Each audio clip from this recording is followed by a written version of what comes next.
Hello. Hi. Hi. Lauren, welcome. Oh, both Laurens. Yes, there Looks are like- two of us. Hi, welcome. Thank you. Megan, welcome. Hi. Hi. Thank you so much for speaking to our membership tonight. Of course. Thank you for inviting us.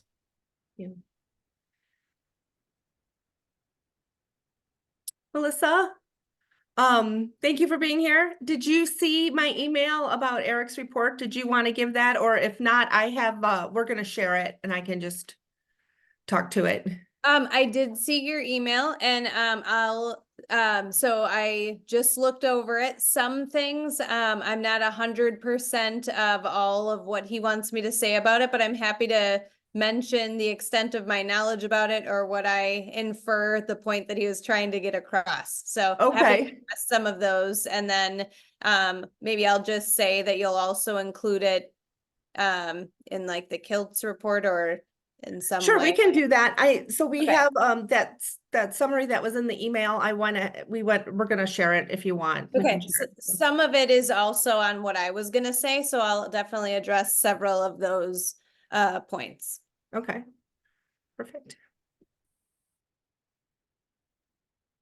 Does anyone have any issue if I work on sharing my screen?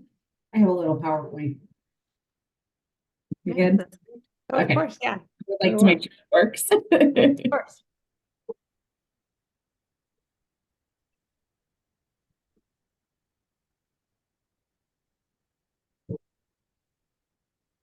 Everyone see? Yeah, that looks great. Great, thank you. Perfect.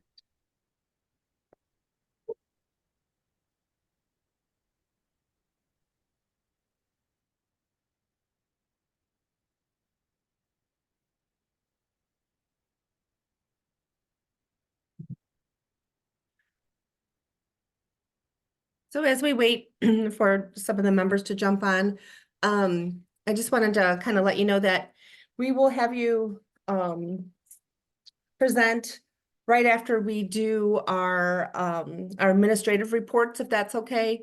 So so we have a student rep who will be on, and we like to let her go first, and so she can move on to whatever, and then Melissa will be speaking for the faculty and the principal's report, and then we'll roll right into your presentation. So Great, just let us know when it's time. all right, thank you. Yep.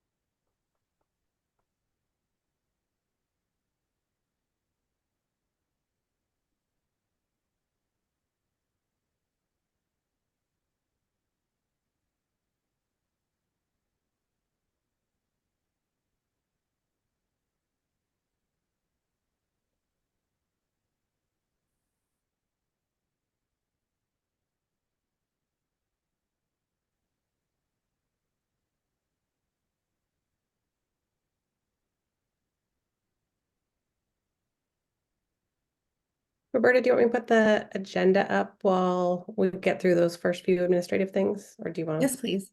You have a preference? Great. Mind, Lauren, if I take the screen share back from you? That's okay. Yeah. Okay, thank you. There we go.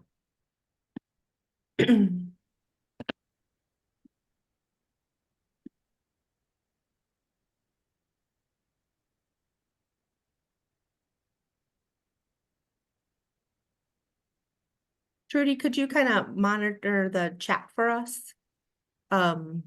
If there's like any questions or anything like that. Yes, I'd be glad to do that. Thank you. Okay, I think we can get started. All right. So good evening. Thank you all for joining us. Tonight, we have our guest speakers from Rogers Behavioral Health. And we're gonna get started with so welcome. And then we're going to get started with our administrative reports.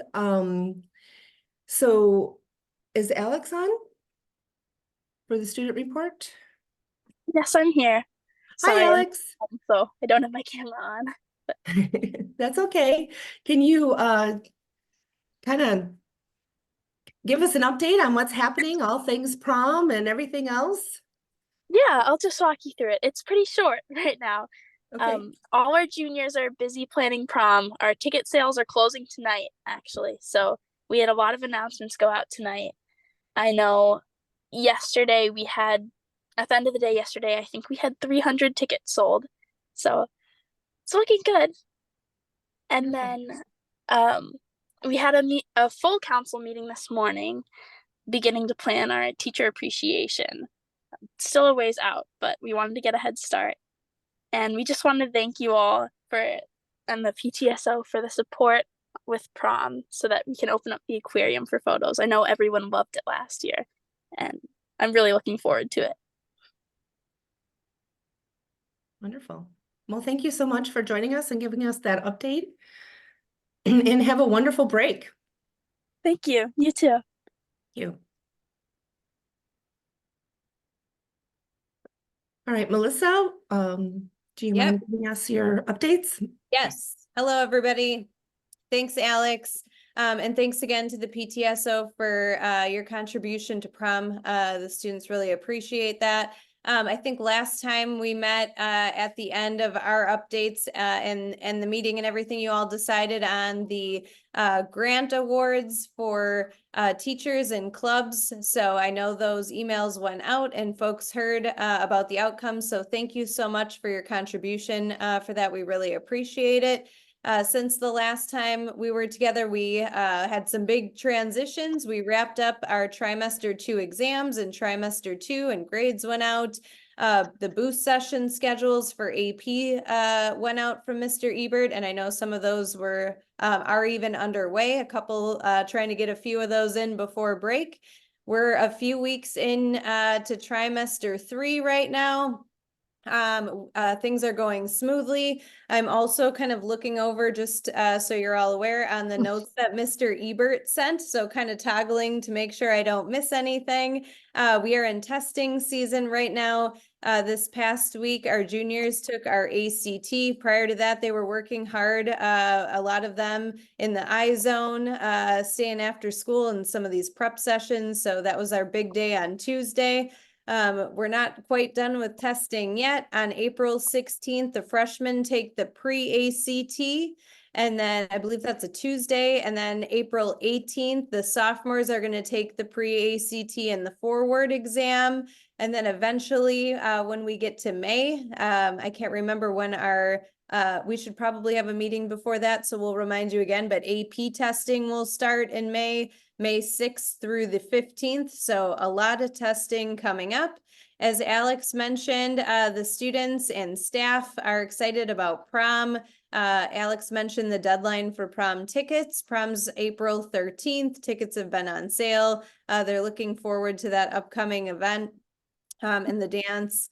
It looks like the NHS induction took place. At the ceremony, there were 142 students. The new inductees are committed to performing community service in support of Homestead and the community. There were representatives from the Rotary Club that attended, so that's great. Looks like they spoke to the group.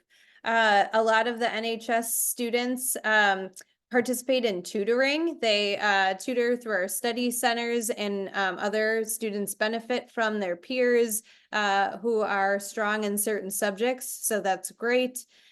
Merit award packets. Ooh, I've been signing a lot of those. So you can ask your student if they have turned their merit award packet in. They are due tomorrow. They can get those packets to Miss O, or Mr. Zavada. But it looks like many students have been on top of things, getting those signatures signed from teachers or club advisors, and hours noted of service and things like that. And then the last couple of things, it looks like since we last talked, we can acknowledge that winter sports season has ended. Really great seasons by all teams. Wrestling, gymnastics, boys swim all made it to state, so that's great. I know many of the students are excited about this next spring season as we're underway, and have some other events in the fine arts coming up. Spring break, I think, is on a lot of students' minds. They're pretty excited about it. So that obviously will happen after Friday, and then we'll all return on April 2nd. Shortly after we come back, I don't know if you've heard about this, but we're going to have a solar eclipse day. Mr. Ebert just sent the email out. I think it was yesterday or perhaps the day before. So that is on April 8th. And there's a little note, Miss Grace and Mr. Ebert have been planning this solar eclipse day to get the entire school involved. At 2:08 p.m. the eclipse will happen, and then it won't happen again apparently until 2044. So we're gonna gather everybody out, kind of weather dependent, with glasses and taking safety measures, just for a short time, to kind of have all of that experience together, and it will be a fun time. That's what we're hoping for. So no overcast skies or rain that day. We're hoping to make that happen. So those are some things that are going on at the high school. Happy to try to answer folks' questions about that. Hope I did some justice to Mr. Ebert, his notes. So thank you.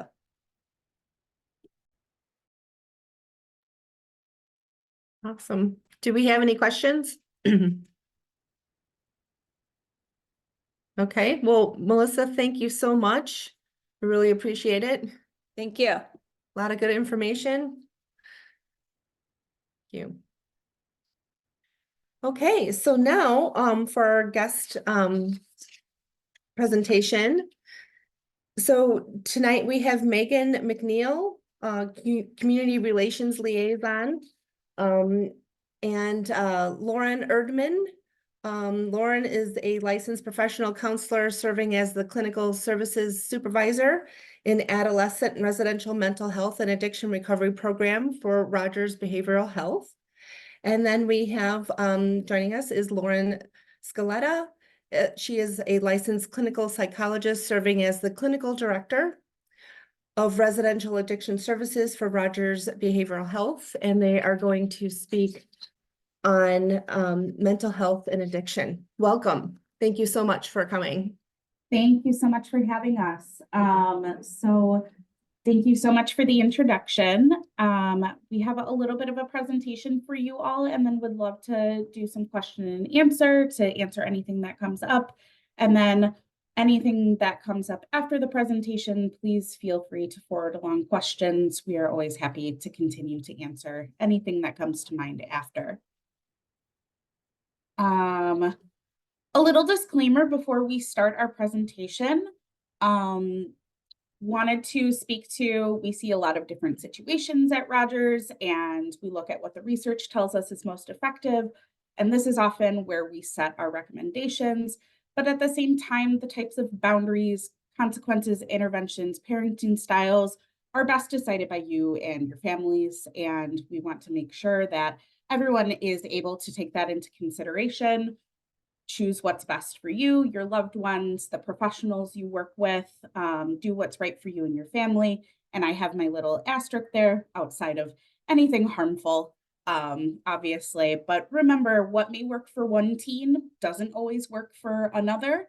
You may even find different children in your family have different styles that they respond to better. So there are often multiple right answers as we present our information. What we hope to cover today, particularly looking at the substance use realm, we will touch a little bit on mental health and how this impacts substance use. And today we wanted to narrow it down a little bit to speak on this topic. So we'll look at some risk factors, things to consider when talking about teen substance use.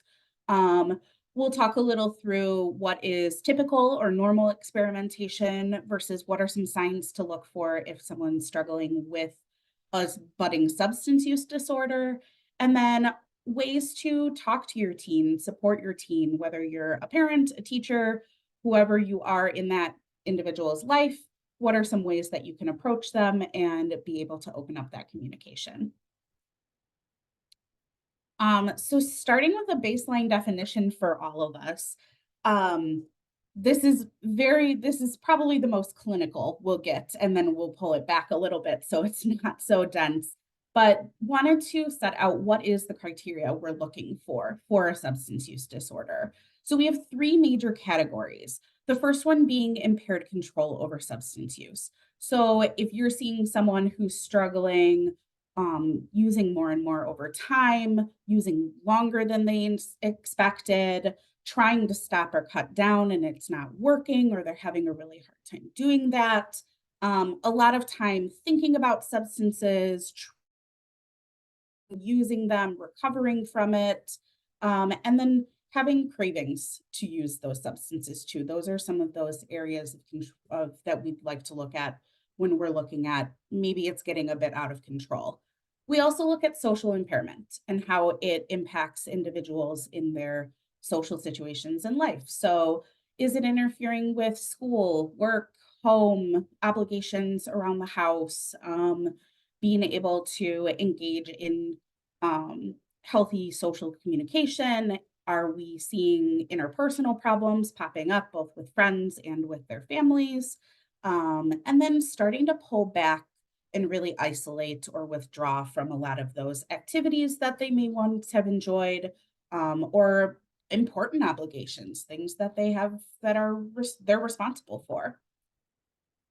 The third area we look at is risky use. So something that would often, and we know that adolescents take risks because they have brains that are still developing, and things that go above and beyond that would be normal risks. So driving under the influence, things of that nature that are going to put people into unsafe situations.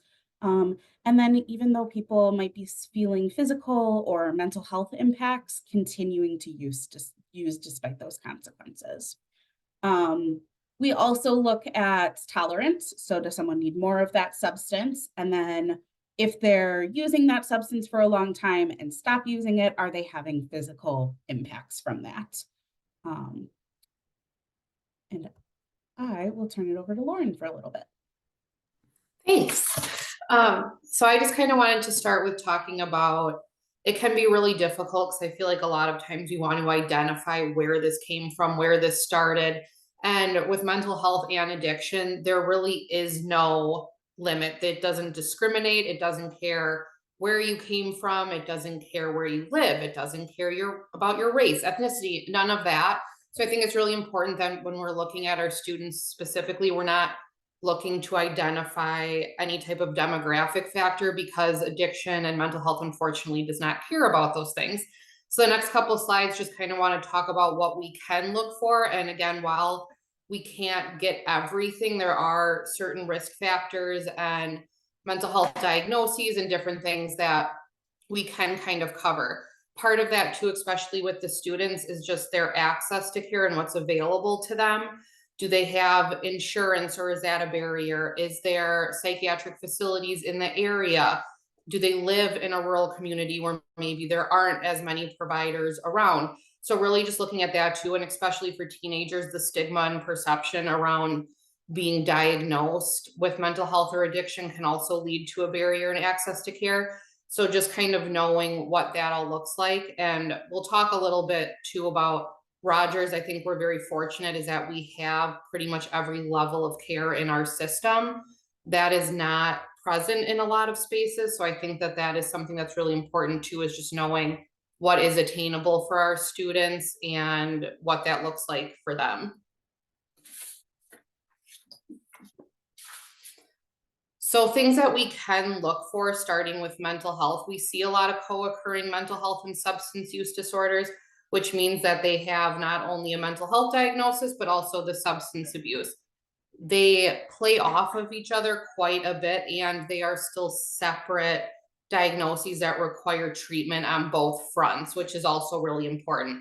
So especially with our teenage population, the ones that we really see connected with substance abuse is depression, ADHD, oppositional defiance disorder, and conduct disorders. So a lot of that, you know, irritable mood, defiant, argumentative, those types of things with those, and then anxiety.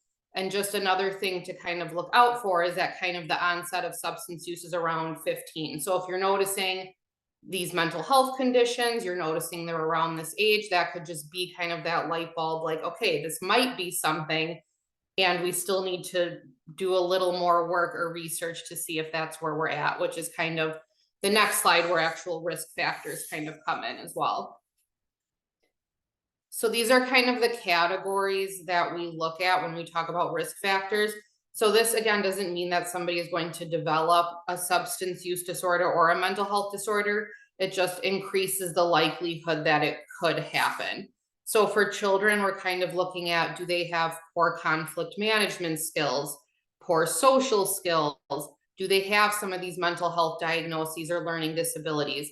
How is their frustration tolerance in school, and are they able to deal with things, or is that very stressful for them? Impulsive behavior is really big. So when we're looking at the child, can we see these things are present? School and peers, obviously, for all of you, looking at what the classroom looks like. Is there aggression or dysregulation in the classroom? Are they coming to class? Are they skipping class? Usually academic difficulties beginning in elementary school. So if you know that far back, is this a pattern that has been continuing to develop for them? Are they interested in like extracurricular activities, sports, clubs, or do they kind of shy away from those things? And obviously the peer piece is probably the biggest in school. Are they with peers that are using? Is there a lot of that rejection around peers? Is there peer pressure? So kind of looking for those things. From the parenting and family context, I don't know how much we know about that outside of school, but if you do, kind of, what are parents' attitudes towards substance abuse? Is it something that they find is favorable in their family, or that they're against it? Is there consistency? Do they have good support systems, things like that outside? And same with family. Is there abuse in the home, criminal activity, other siblings that are using substances? And just really kind of knowing if they have a good support system could be a risk factor if they don't have those things. In our communities, norms towards substances, I hate to say it, but in Wisconsin, we have a lot of t-shirts that say drink Wisconsinably. So like, it's hard when we look at it as a community and just Wisconsin as a whole, that's something that's acceptable. So just knowing too what's kind of present in our communities. Milwaukee is very different than coming out to the suburbs a little bit, just as far as access to certain substances. So knowing too just what's in your community and what the kids are probably more drawn to or actually have access to is also something that's important to look at.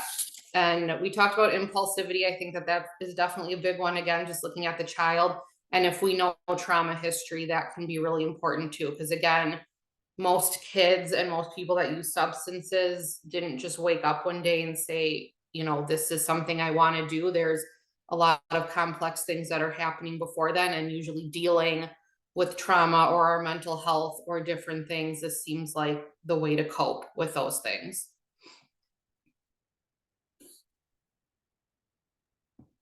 And I'll speak a little bit to, what are things to look out for that tells us that this is typical experimentation versus something that's becoming a budding issue.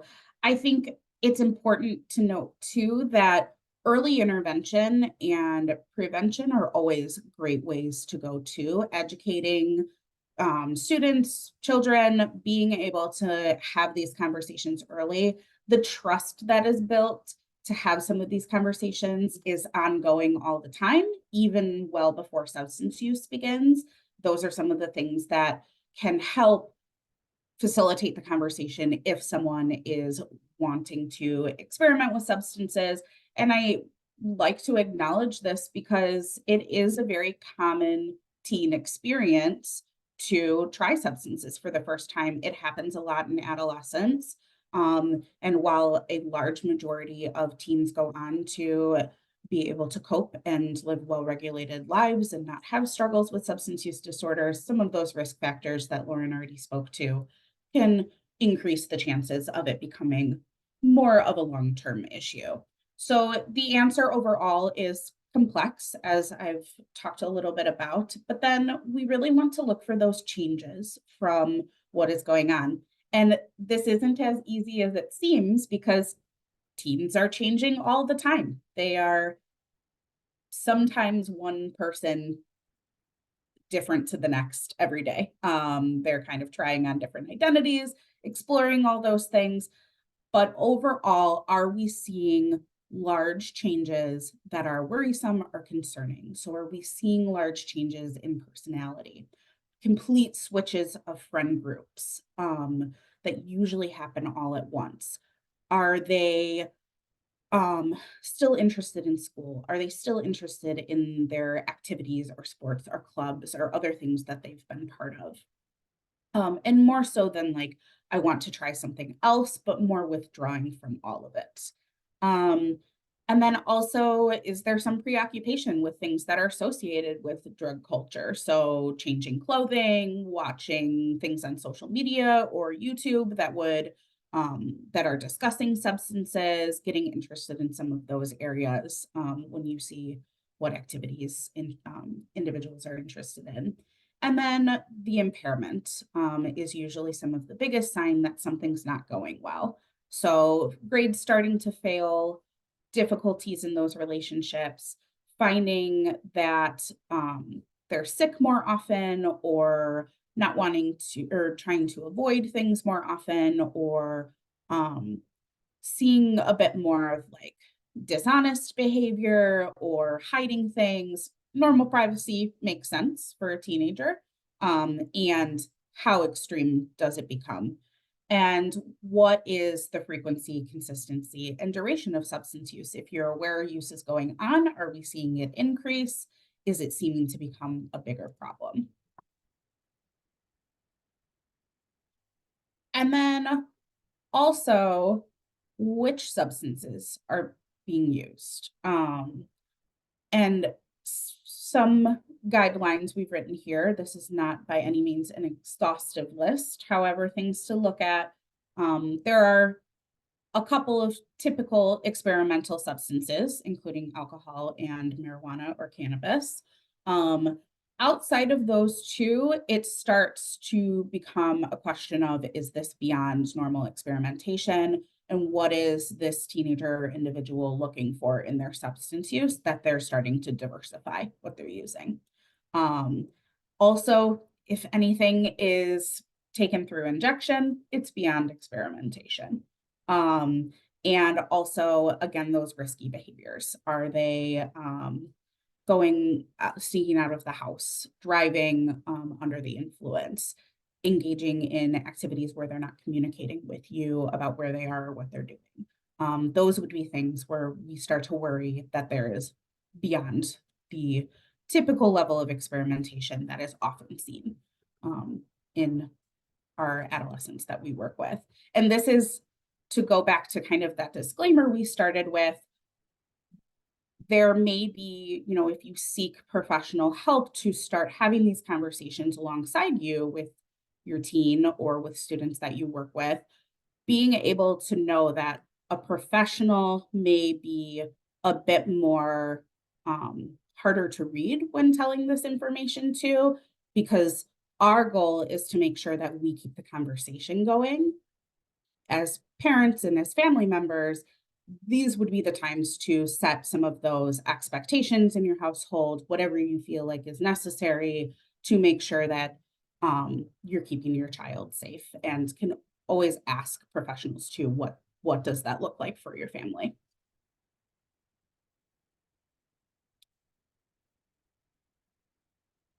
And then I wanted to speak a bit to the reasons that we address mental health and substance use together.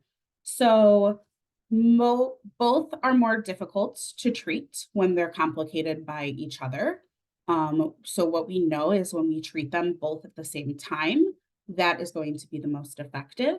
because we're able to build more protective factors for teens who are using substances. We're able to maybe build more social skills, decrease their anxiety so they feel like they can do more things effectively without feeling held back by that anxiety or feeling like they have to use something before going into a social situation.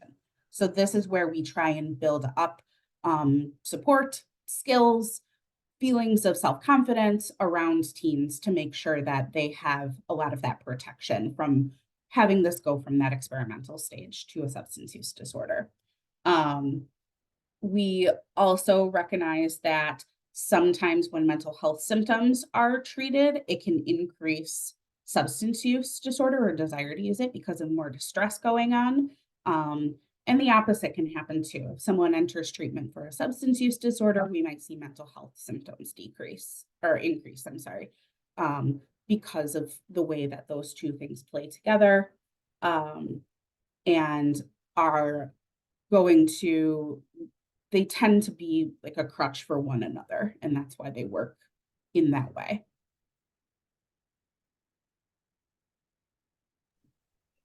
These next couple slides were kind of fun for me. The adolescents on the unit saw me working on this and they were very curious and got some information from them. And while they didn't want to rat out their entire generation on how they do certain things, some of them did give some feedback on some of these things. So I'll just kind of add that in there. Vaping is huge, and I think you're definitely seeing it in the schools. We unfortunately see it everywhere. And so even just what the devices look like, they're getting harder and harder to kind of figure out if it's a vape or, as you can see, if it's a USB drive or a pen. I saw recently that there's new pens that came out that writes it's a pen, but there's also, you can put a cartridge inside of it. So kids might be actually having pens and they still have access to their vape. A lot of them contain nicotine and THC. There are a couple other substances that sometimes we see in there, but a lot of the adolescents too said that, you know, some of those drugs outside of experimentation, like Dr. Scarletta said, like our heroin and meth and different things like that, they said don't actually function in the vapes due to they won't get hot enough, and I guess it clogs the filters. So that was something that was interesting for me, is that a lot of it will be that nicotine and THC, but very creative with this and what they look like. So just kind of being on the lookout is that it might look like something and it's actually a vape pen. Social media, as we know, is huge. I am not very good with social media, but I put kind of the big ones on there. Again, the adolescents on the unit said that the three that I've bolded are the ones that they use most often when they're communicating with friends or dealers or other people that they're trying to get substances from. So Telegram, WhatsApp, and Discord are kind of the ones that they're using. I think it's really important too that we look at the slang and emoji, because most kids aren't going on social media and directly saying, hi, I want to purchase substances from you. So there's a lot of different things that they're using and slang that they're using that won't get caught by these social media networks. So a lot of times they're using language or misspelling words or doing different things, so it's not being flagged by those systems. So, which is the next slide, it kind of shows some of the different emojis that they're using that, again, it won't get flagged because they're not typing out these substances or the languages. So a lot of them are communicating via these emojis, or they're using, again, like the wrong language. So purposefully mistyping words, spelling errors, all sorts of teenage slang that I can't decipher on my own either. But there's a lot of different ways that this is being communicated. So being aware of that too, is that it's not as easy as just looking at one of our kids' phones and being like, okay, this makes sense, but they're using a lot of these different things. If there are not any other risk factors or things present and you see a blue heart, we might not jump to the conclusion that our kid is using meth, but it's just something to be aware of, that this can go in conjunction with all of these other risk factors and things that are important to them. But the definite big thing is that most of them are not actually writing out via social media and texting and all of that what the substances are, that there's very much these codes that they're using so that they're not being flagged on social media. this is kind of what we do at Rogers as far as treatment goes, that there's a lot of different factors that go into it. There's a lot of pieces that we look at. We work with a multidisciplinary team. So we have, you know, our therapists, we have behavioral specialists, we have staff that supports on the units, we have our doctors, we have our nurses. So it's really awesome that we have this whole team of people that are working with our adolescents in that. Psychotherapy is obviously a huge part of it. So talk therapy, motivational interviewing, especially with teens, meeting them where they're at and not telling them what they should be doing or how they should be doing it. Get a lot of pushback from that. So meeting them where they're at and trying to help guide them into a direction that is more helpful. Family involvement is obviously extremely important, especially with our teenagers, as on the residential unit, they're going to go home. And if there is a lot of issues in the home or things that are unresolved, that can be difficult. So really trying to get the family involved as well. Providers will look at medications and try to add that in there on top of the psychotherapy. So we're not only learning skills, but then we have the medication management and putting those two things together. Contingency management, especially with our kiddos, they like some type of reward or motivation for doing things. So if we're seeing positive behavior and they're getting some type of reward from that, that reinforces, okay, if I continue to do this, good things will happen. Harm reduction, again, especially with the teenage population, a lot of them will say, I'm 16, I'm 17, you're telling me I can never use substances again. That's unrealistic. I don't want to do that. So even trying to tease out, what are the concerns that you're seeing? What is something that you do want to work on, even if it's reducing your use? There's some consequence to use. So how can we kind of manage and maybe move in a different direction where we can minimize even some of those consequences? Community-based recovery, again, is very important. I think while it's very helpful to have the psychotherapy and medications, to actually meet other teens and other people in the community that they can really walk with, as far as understanding 100% what this feels like, is really important for them as well. So being able to go to AA meetings, NA meetings, getting a sponsor, having sober activities, all of those things are really important too. I hear all the time, they're very resistant to the term sober fun. They don't know what that means and they don't think they can have fun sober. So being able to meet up with these groups and see people that are in recovery and are having fun and living fulfilled lives is really important, especially for that teen dynamic, to see that it is possible to have fun and do things without using substances. So like I said, Rogers kind of has it all, which is really great. We have pretty much all of these levels of care. So just kind of a quick run through, again, especially knowing if you are making recommendations, what these kind of areas look like. So inpatient is more of that short-term stabilization. So there's significant mental health concerns or safety concerns that can't be managed outside of a very secured unit. So a lot of people get inpatient, I think, confused with residential. Like, why can't they just stay here for an extended period of time? Just keep them there. And inpatient is really about that stabilization, getting on some medication or just getting a few skills kind of going to be able then to go to that next level, which would be residential. For residential, usually it's 30, 60, 90 days, depending on where you go. And residential is a really awesome step because it's starting to get out into the community, but you live there. So they stay with us 24/7. It is not a locked unit. It is still very secure, but they are able, if they really wanted to leave, they could leave. So residential kind of helps start that process of getting out into the community, really learning skills and utilizing skills and working on things before they would go home. So it's a really great step that I have a lot of support. I can really learn these things and get stabilized on medications, do what I have to do before now I'm back out in the community and I haven't learned those things.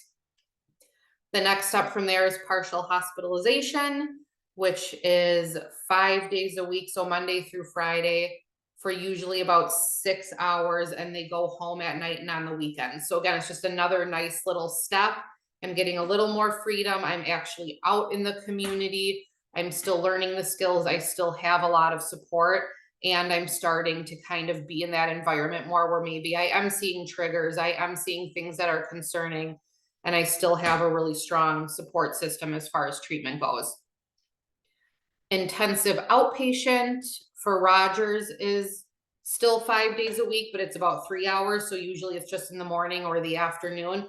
And this is where a lot of kids especially would like to fall, because they still want to go to school and have the social life and do all these things and still have the treatment. So it can be a harder sell for the first 3 because they don't want to not have access to those things. So intensive outpatient is a great step down, obviously, again, when we're continuing this process of giving more back into the community and still having support. But that is about 3 hours a day. And then your traditional outpatient is I'm seeing a therapist once a week or every other week, and just kind of having that continued follow-up. So again, Rogers, we really love that we have all of these levels, because we can really get somebody through all of these and set them up to be much more successful than just kind of popping around. But again, also knowing if there's barriers, especially for your kids and the adolescents in school, you know, what can they give? What are they willing to give? What kind of support do they really need? And so being able to kind of make those recommendations, or even the phone call to get into treatment, and just knowing some of these levels of care is important. And the only thing I want to add to this is there's not a specific order that these need to go in.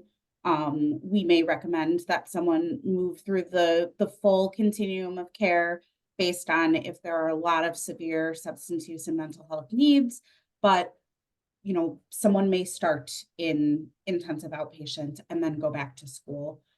So there's a lot of different recommendations that can be made, and moving through these treatments stays to make sure that we meet the needs of the kiddo and what is going on for them, without like a one size fits all treatment approach for everybody.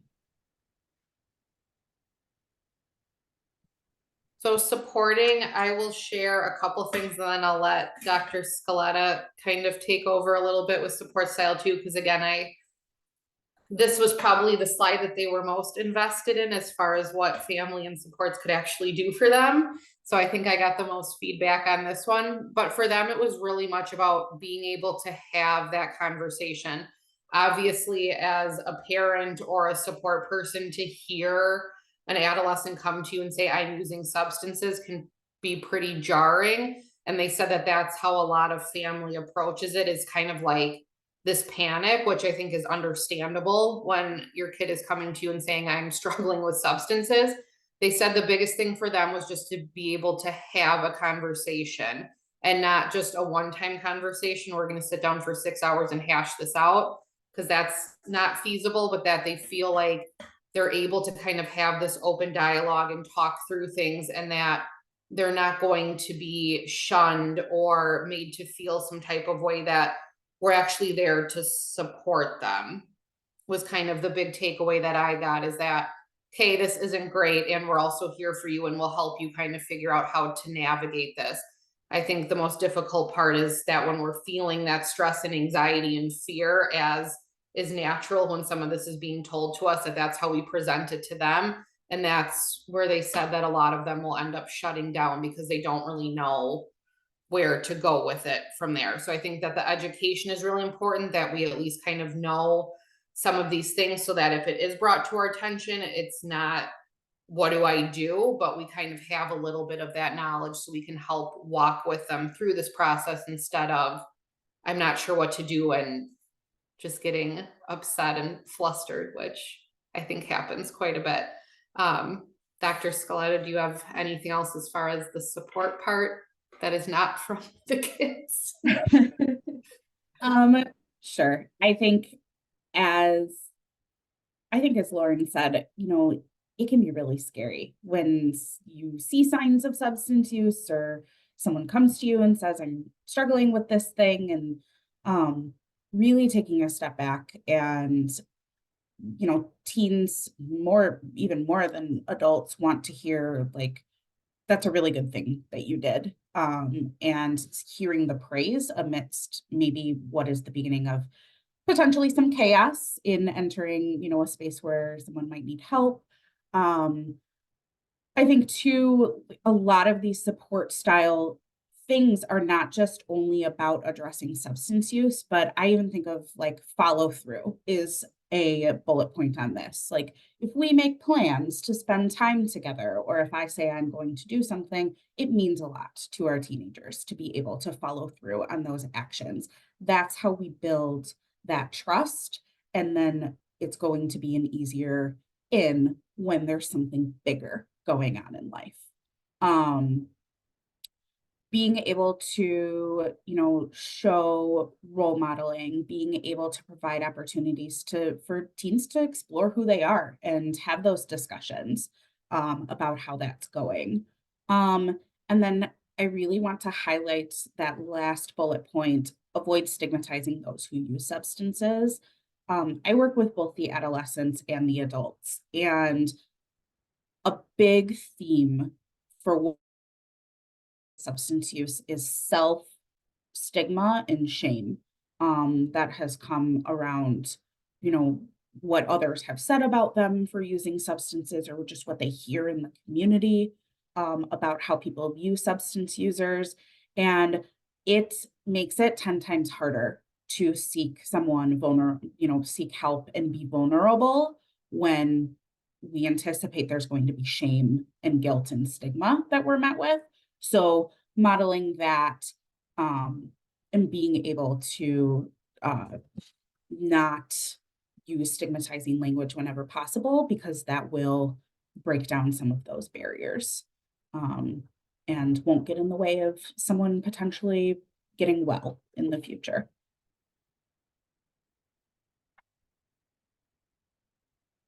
And to wrap it up before we have questions, mental health and substance use disorders are pervasive, so they can impact all domains of life, and that is why seeking help and support and treatment is a good thing and an important thing.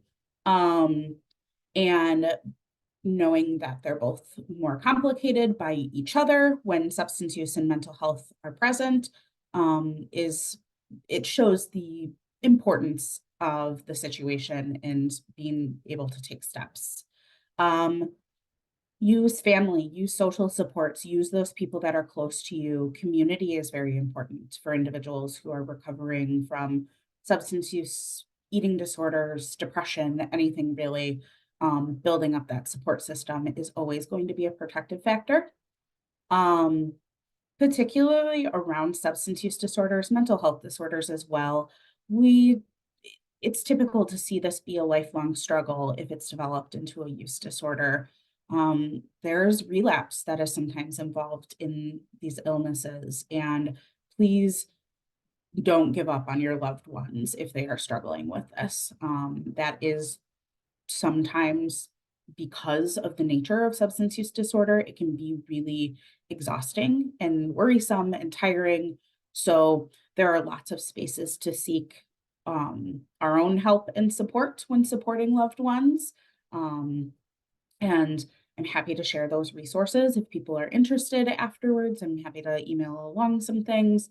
And going back to that key part of prevention, early intervention, being able to start having conversations, potentially going to see an outpatient therapist once a week just to talk about some of that anxiety that your child is feeling, can really get ahead of some things that can develop into bigger issues later. Seeking the help of professionals or read books or literature that's out there if needed, being able to really lean on some of those things we've already explored in the field and can help, and also to help feel normalized in some of the chaos that can happen when mental health becomes an issue. And then set boundaries, hold them. That's really important. Kids thrive off structure. They strive off knowing what's expected of them and then seeing the follow through on it. And that's really going to benefit, teenagers as well. So Those are just some of the key takeaways we wanted you all to have today. So, and a few resources to start. Happy to also add more later. And then any questions for us?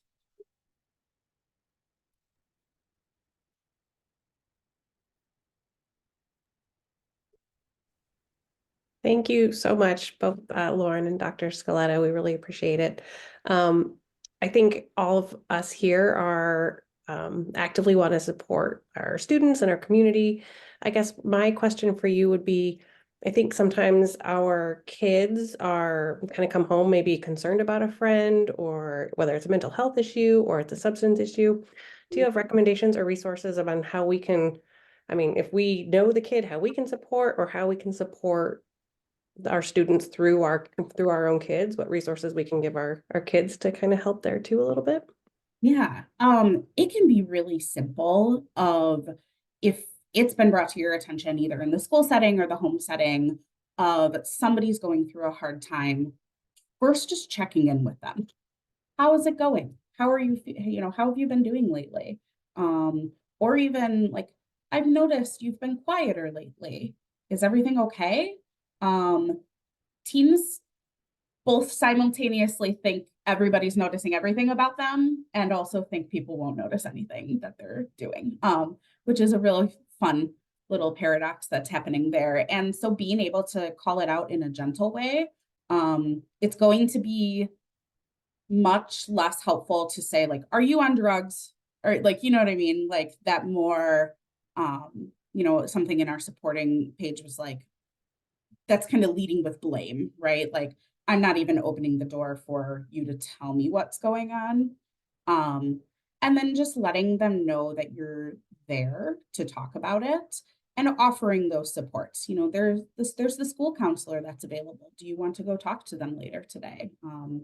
Talking about your own experiences can be really helpful too. Like when I was going through a hard time last year, I, talked to a therapist a little bit and they helped me a lot.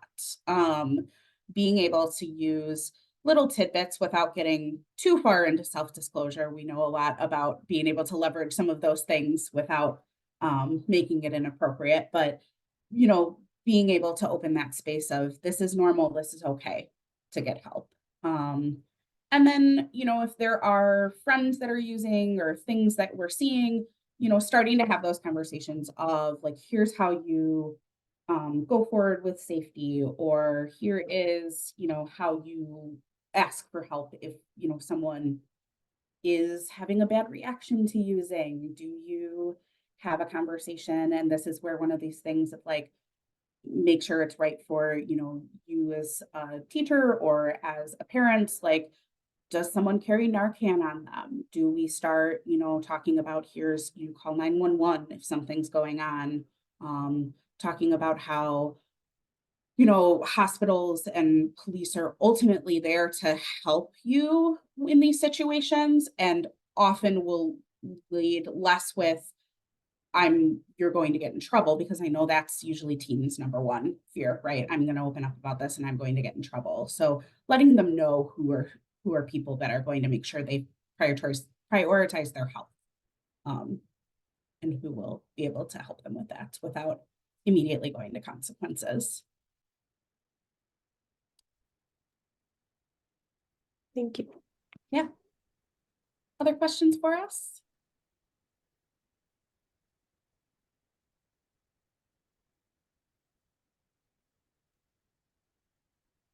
And if anything comes up, please, the PTO has our contact information. So happy to follow up and answer emails or send resources if other questions come up after this time. Thank you so much. This was a wonderful presentation, really insightful, and looks like some great resources as well. So thank you very much. Great. Thank you. Thanks for having us. Absolutely. Thank you. We're going to continue on with the business portion of our meeting, and you're welcome to stay on or, or leave as you see fit. But again, thank you so much for being here. Thank you. Thank you. Thanks, everyone. Thank you.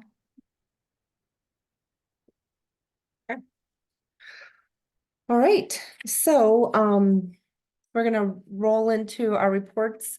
The approval of the February minutes.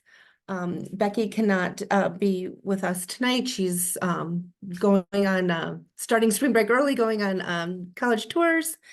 So the minutes, I believe, have been kind of circulated. And I was wondering if we could get a motion to approve the February minutes. Anybody? I motion to approve. Trudy? Thank you, Trudy. And do we have a second? Veronica, okay. It has been motioned and second to approve the February minutes. All in favor, aye, or a little Aye. thumbs up, hand raise, okay. All right. It looks like the ayes have it and the February minutes have been approved. Thank you. Okay, and then Jamie, could you give us a little bit of a treasurer's report, please? Sure, I can't seem to get my camera on here, but we started off the month of February with $54,053.77 in our bank account. We had 2 deposits, $500 donation and $25 membership. We had withdrawals of $5,019.13, and this was for a partial payment of the mini grants that we granted back in November. So I still think we have a little bit coming in for that. And then we ended the month of February with $49,558.79. That's all I have.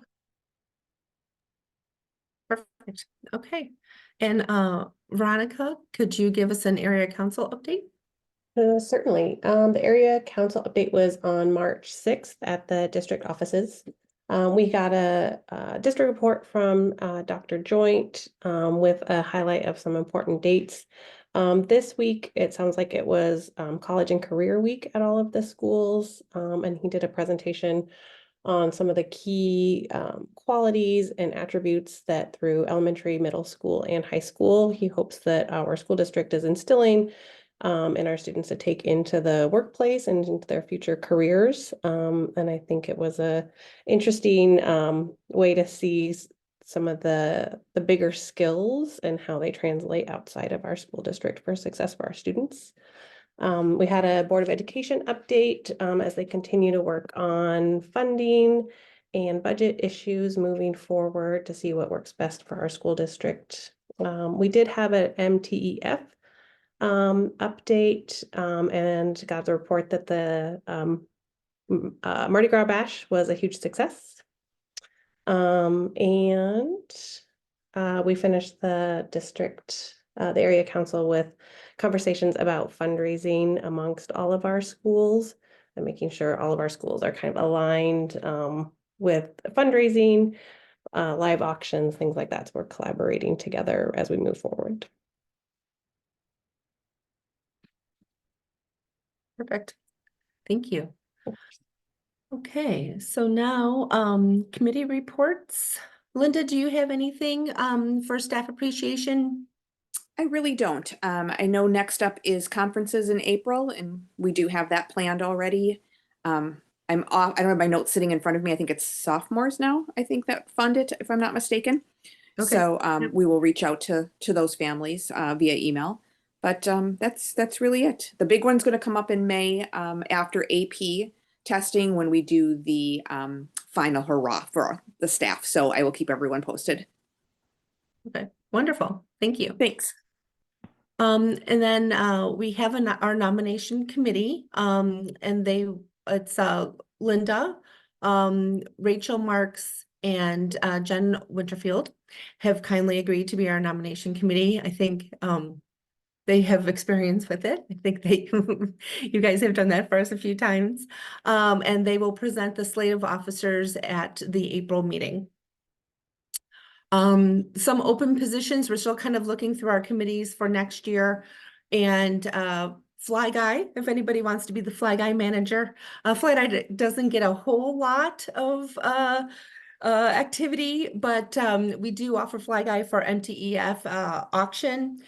And then there's some other kind of events that we have requests. So then we just have someone who will go to the school, to the foundation room, grab Flag Eye, and and then set them up. And then we do that for a lot of the school things like orientations and back to school and that kind of thing. So Flag Eye is pretty simple. The t-shirt wish list, we brought that back this year, had been put on pause for a few years, and the teacher feedback has been really great. The parents have been going into the wish list and fulfilling some things for the teachers. We do need someone for advertising sponsorship. We do that in short kilts. And it's usually like school community type advertisers, tutors, mathnasium, that kind of thing.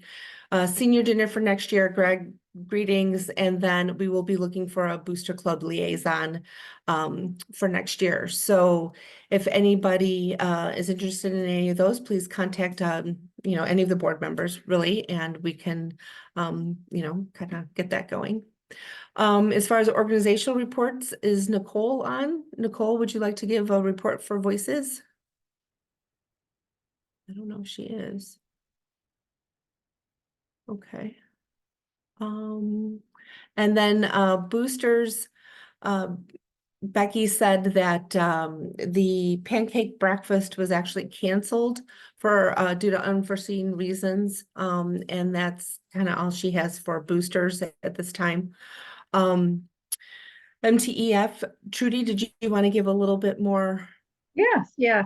What's As going on? Monica had mentioned that the Mardi Gras fundraiser that was held last month was phenomenal.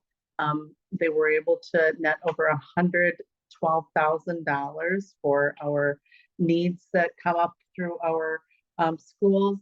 And then they do also have, right now, they're really pushing big is the Excellence in Education Awards. And anyone can nominate someone, even a parent, a student, or even colleagues can nominate them for any educator for those nominations. And those nominations do end on April 9th. So please encourage everyone. I know I asked my son if there's someone that he thinks stands out and nominate them. And then there is also the annual giving campaign, and that's just all year round. And they just ask everybody to, just search what they are willing and able to give to that campaign to the Education Foundation. So that is the snapshot of that. Wonderful. Well, great. Do we have any old business that anybody would like to bring up, or any new business? Oh, okay. I thought this was a great meeting. Our next meeting is Thursday, April 18th.